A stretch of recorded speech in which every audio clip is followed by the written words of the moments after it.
जाही विधि राखे राम ताही विधि। भगवान जैसे रखेंगे उसी प्रकार रहना पड़ेगा। चाहे जितना सिर पीट लो, होगा वही जो भगवान करें। वही है सोई जो राम रचि राखा, को करि तरक बढ़ावही शाखा। और वही होता भी जो भगवान चाहते। तो हम क्या करें? बोले हमको केवल इतना करना है, भगवान का नाम लेते रहें, उनका ध्यान करते रहें। बाकी सब वो कर रहे हैं, बाकी सब करना उनका काम है। आप अपने से पैदा नहीं हुए, आपको भी भगवान ने जन्म दिया, ये शरीर भी आपको भगवान ने दिया, सब कुछ भगवान ने ही दिया। तो जब सब कुछ भगवान ने ही किया है तो वही सब कुछ करेंगे और कर रहे हैं। इसलिए इसकी चिंता छोड़कर भगवान का ध्यान, भगवान का भजन करते चलो, बाकी जो कर्तव्य है वो करते चलो। यही सब पढ़ने लिखने सुनने समझने का फल। और ज्यादा बुद्धि लगाओगे तो बुद्धि लगाते ही रह जाओगे। इसीलिए गीता में भगवान ने अर्जुन से कहा, देखो अब तुम बुद्धि लगाना छोड़ दो, मई बुद्धिम निवेशय। भगवान कहते हैं अपनी बुद्धि को भी तुम मेरे में निवेशित कर दो। हम शरीर से तो भगवान को प्रणाम कर लेते हैं, साष्टांग प्रणाम, शारीरिक शरणागति, दैहिक शरणागति भगवान की कर लेते हैं। लेकिन मन से और बुद्धि से, बोले मन और बुद्धि अपने चालाकी में लगी रहती। इसलिए भगवान कहते तुम्हारी अभी शरणागति पूरी नहीं हुई। जिस दिन तुम्हारा मन, तुम्हारी बुद्धि भी शरणागति कर लेगी, उस दिन तुम्हारी शरणागति सफल हो जाए। दैहिक शरणागति के साथ साथ मन बुद्धि का भी समर्पण भगवान में हो जाए। आगे कथा आती है, सप्तम स्कंद में श्री सुखदेव भगवान ने राजा परीक्षित को भगवान के परम भक्त प्रहलाद का चरित्र सुनाया। और प्रहलाद के चरित्र की भूमिका यह बनी कि राजा परीक्षित ने प्रश्न किया कि समप्रिय सुहृद ब्रह्मन् भूतानां भगवान स्वयं इंद्रस्यार्थे कथम दैत्यान अवधीत विषमो यथा। राजा परीक्षित ने प्रश्न किया। देखो, कथा सुनकर के प्रश्न भी वही करता है जिसको कुछ समझ में आता। जिसको कुछ न समझ में आएगा वो कोनो प्रश्न नहीं करेगा, और जिसको सब समझ में आएगा वो भी प्रश्न नहीं करेगा। क्यों? बोले उसको सब समझ में आ गया, प्रश्न क्या करे। और जिसको कुछ समझ में नहीं आया, बोले उसको प्रश्न भी नहीं होगा, शंका भी नहीं। प्रश्न वही करता है जिसको कुछ समझ में आता है और कुछ नहीं आता। और प्रश्न करने का तरीका भी सबको नहीं मालूम। प्रश्न कैसा करना चाहिए? ऐसा प्रश्न करो जिस प्रश्न के उत्तर में तत्व ज्ञान प्राप्त हो। मूर्खता पूर्ण प्रश्न करके संत महापुरुषों के समय को बर्बाद नहीं करना चाहिए। मैं कथाओं में कहता हूं, लोग आके पूछते, महाराज श्रवण कुमार के मां बाप का क्या नाम था? सुदामा के माता पिता का क्या नाम था? बोले ये कौन सा प्रश्न है भाई? इस प्रश्न के उत्तर से तुमको कौन सा तत्व ज्ञान मिलेगा? एक सज्जन तो पूछे, महाराज एक हमारी शंका है। हमने कहा क्या? बोले पूरी रामायण हमने पढ़ी, हमारे प्रश्न का उत्तर नहीं मिला। हमने कहा प्रश्न क्या है? बोले जब हनुमान जी लंका में गए तो राक्षस ने उनके पूंछ में कपड़ा लपेटा, तेल लगाया, तो आग किस राक्षस ने लगाई थी? उस राक्षस का नाम क्या था? अब बताओ, अब इस प्रश्न का क्या मतलब है? किस राक्षस ने आग लगाई? अरे जिस राक्षस ने आग लगाई वो महापापी होगा। हनुमान जी जैसे भक्त की पूंछ में आग लगाया, उसका नाम क्या लेना? और उसका नाम जान भी लोगे तो उससे तुमको कौन सा तत्व ज्ञान होगा? प्रश्न ऐसा हो जिन प्रश्नों के उत्तर में तत्व ज्ञान हो, हमारे जीवन की दशा और दिशा बदल जाए। फालतू को उनके बाप कौन थे, उनकी मौसी कौन थी, उनकी नानी कौन थी, ये इतिहास जान करके क्या करो? अगर तुम्ही से कोई पूछ ले कि तुम्हारे खानदान में 10 पीढ़ी पीछे कौन थे, उनका क्या नाम था, तो शायद आपको नहीं पता होगा। अपने ही घर के सारे रिश्तेदारों के नाम गांव को इसको याद रहते। तो उसी तरह इतिहास में जितने महापुरुष हुए, उनके पूरे खानदान का ब्यौरा, पूरी उनकी वोटर लिस्ट बना देते वेदव्यास जी और वाल्मीकि जी। तो इस प्रश्न के उत्तर से किसी को क्या मिलता? कोई बोध प्राप्त होता? कदापि नहीं।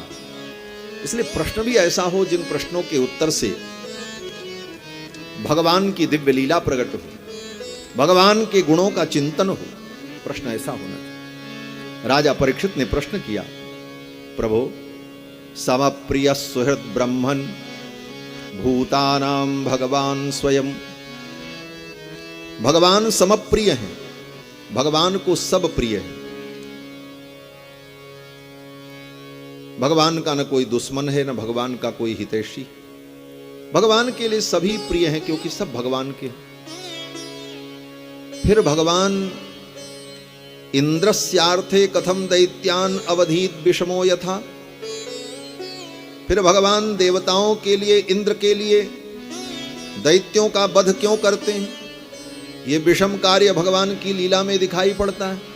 ये प्रश्न किया महाराज परीक्षित, और बड़ा उचित प्रश्न है कि अगर भगवान समदर्शी हैं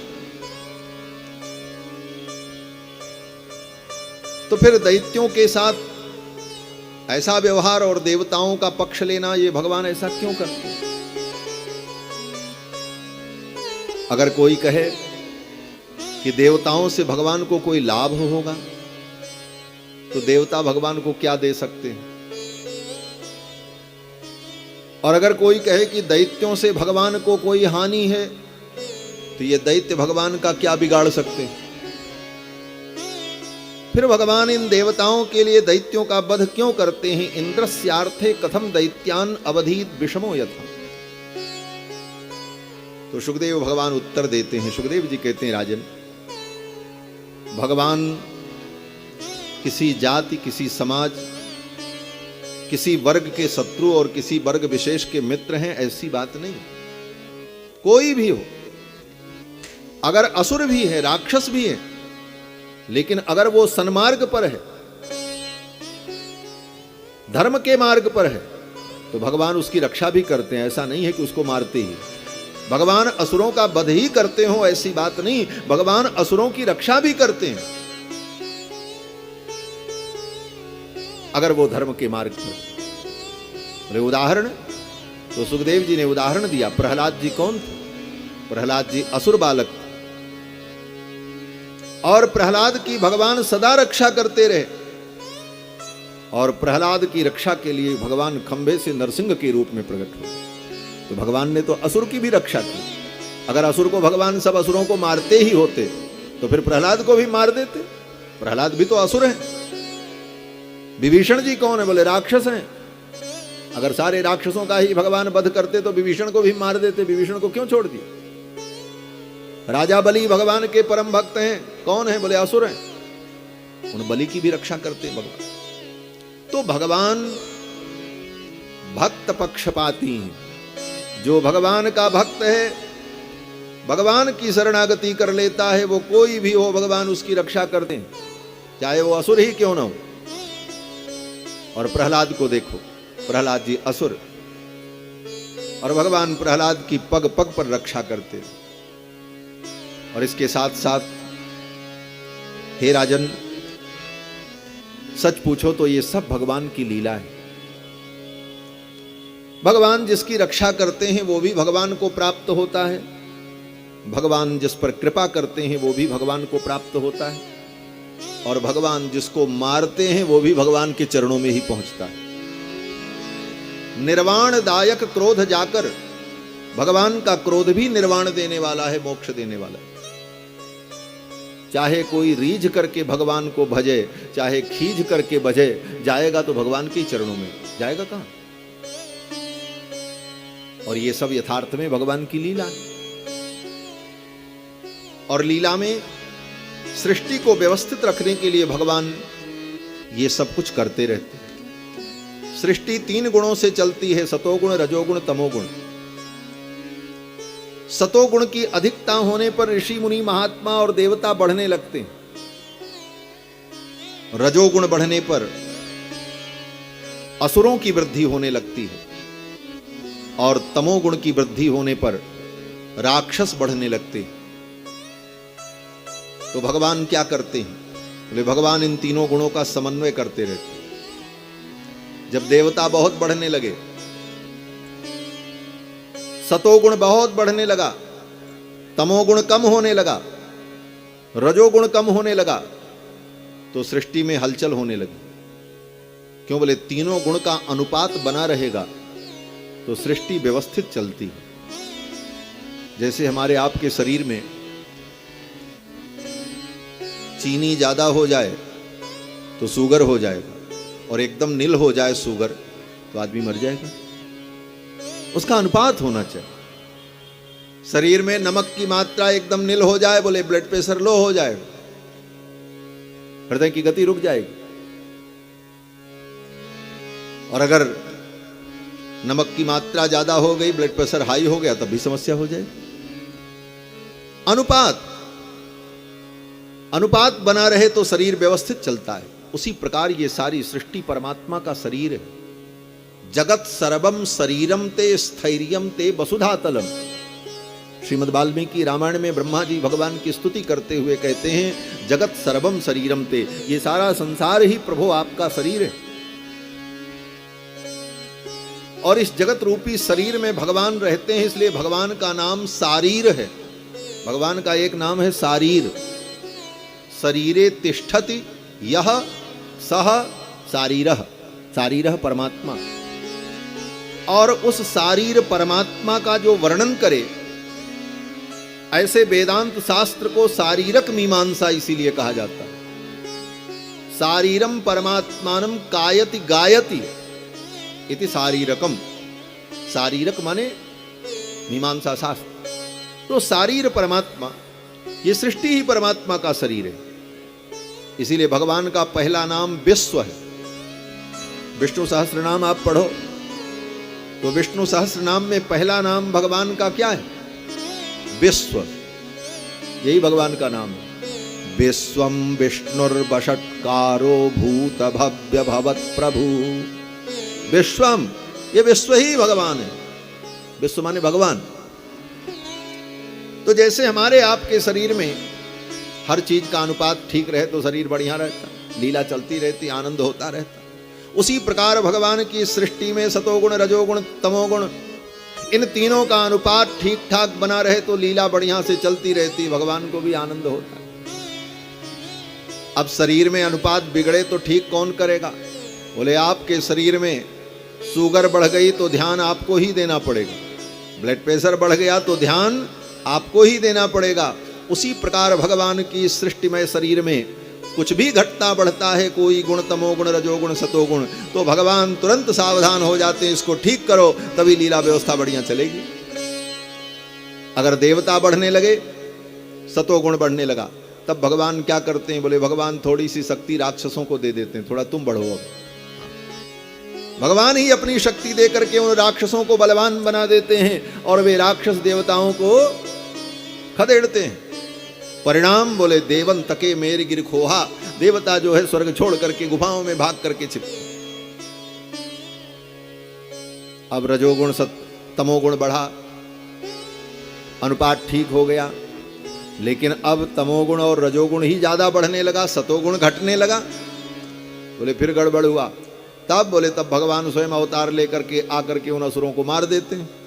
जो तमोगुण का विस्तार कर रहे थे, ऐसे असुरों को भगवान मार देते हैं। और जो असुर तमोगुण का विस्तार नहीं करते, रजोगुण का विस्तार नहीं करते, सात्विक होकर के भगवान का चिंतन करते हैं, ऐसे असुरों का भगवान संरक्षण भी करते हैं। तो भगवान में कहीं पक्षपात नहीं है, भगवान तो पक्षपात रहित समदर्शी है, और ये भगवान की लीला है।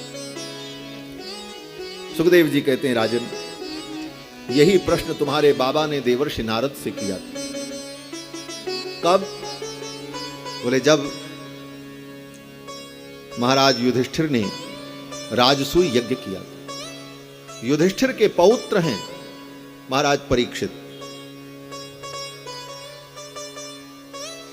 सुखदेव जी कहते हैं कि जब तुम्हारे बाबा युधिष्ठिर ने राजसूय यज्ञ किया तो उस राजसूय यज्ञ में अग्र पूजा की बात आई, किसकी अग्र पूजा की जाए। सब लोगों ने कहा द्वारिकाधीश कृष्ण की अग्र पूजा की जाए। सब ने समर्थन किया, लेकिन शिशुपाल ने विरोध किया। शिशुपाल ने कहा इनकी अग्र पूजा नहीं होगी, अग्र पूजा किसी राजा की होती, ये द्वारिका के राजा भी नहीं है, ये तो द्वारिका के छड़ीदार हैं, द्वारिका के राजा तो महाराज उग्रसेन है। और ये क्षत्रिय हैं कि नहीं इसमें भी संदेह है।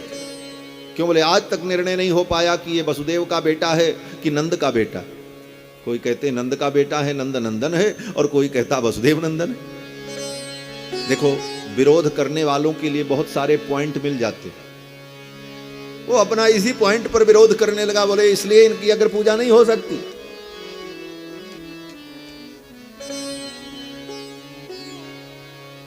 शिशुपाल ने जब विरोध किया और विरोध करते हुए शिशुपाल ने भगवान को अपशब्द कहे, गालियां दी।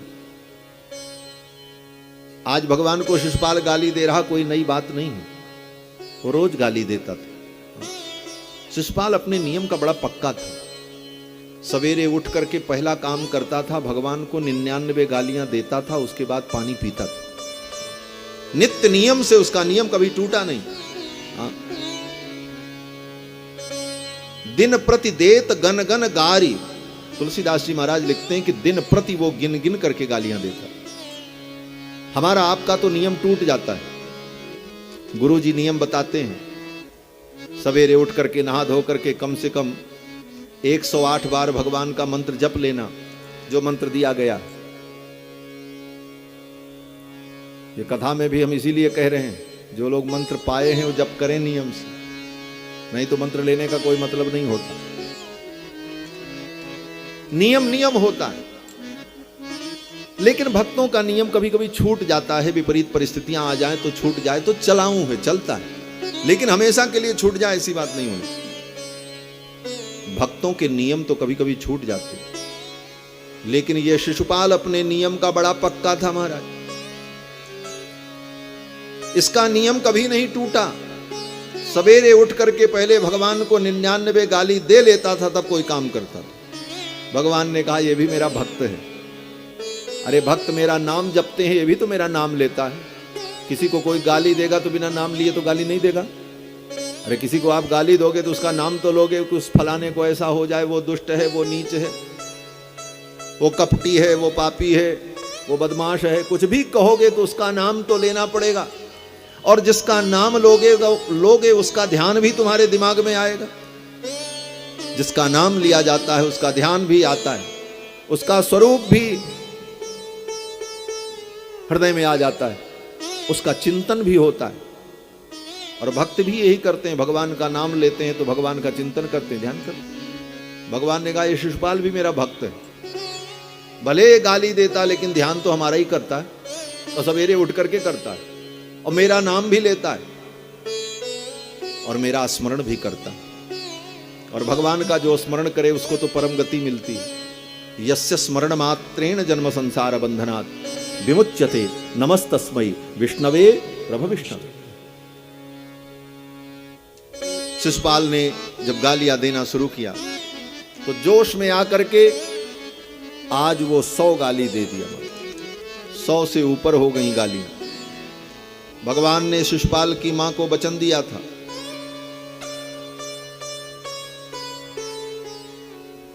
कि ये 100 अपराध करेगा तो मैं क्षमा करूंगा, लेकिन जिस दिन 100 अपराध से ज्यादा ये अपराध करेगा उसी दिन मैं इसको मृत्यु दंड दे दूंगा। सगी बुआ का बेटा है हमारा, भगवान का फुफेरा भाई है, लेकिन मित्रों के बहकावे में आकर के भगवान से द्वेष करने लगा था। आज जब जोश में आकर होश खो बैठा और भगवान को गालियां देते देते 99 से ज्यादा गाली हो गई, भगवान का सुदर्शन चक्र प्रकट हुआ और सुदर्शन चक्र ने शिशुपाल का सिरच्छेद कर दिया। शिशुपाल के शरीर से एक ज्योति निकली और भगवान कृष्ण के चरणों में विलीन हो गई। इस दृश्य को सभा में सभी लोगों ने देखा, युधिष्ठिर ने भी देखा। वहीं देवर्षि नारद खड़े थे। युधिष्ठिर ने देवर्षि नारद को प्रणाम किया और कहा, महाराज देवर्षि, जिस व्यक्ति ने गोविंद को इतनी गालियां दी, अपशब्द कहे, उसको भी भगवान के चरणों में आश्रय मिला, उसे भी मुक्ति की प्राप्ति हो गई। ये क्या आश्चर्य है। तो नारद जी ने धर्मराज युधिष्ठिर से कहा, राजन, जीव किसी भी प्रकार से भगवान का अगर स्मरण करता है तो वो भगवान को प्राप्त हो जाता है। चाहे प्रेम से स्मरण करो, चाहे द्वेष से स्मरण करो, अगर भगवान का स्मरण करते हो तो भगवान के स्मरण का फल है संसार के मरण और जन्म से मुक्ति मिल जाएगी। यस्य स्मरण मात्रेण जन्म संसार बंधन। वहां पर वेदव्यास जी ने यह नहीं कहा प्रेम पूर्वक स्मरणेन, भक्ति पूर्वक स्मरणेन, ऐसा नहीं कहा। स्मरण मात्रेण, भगवान का स्मरण होना चाहिए, बस। वो स्मरण प्रेम पूर्वक हो रहा है कि भक्ति पूर्वक हो रहा है कि द्वेष पूर्वक हो रहा है, इसका महत्व नहीं है। महत्व भगवान के स्मरण का। क्यों बोले, वहां वस्तुगत विशेषता है। जैसे अग्नि,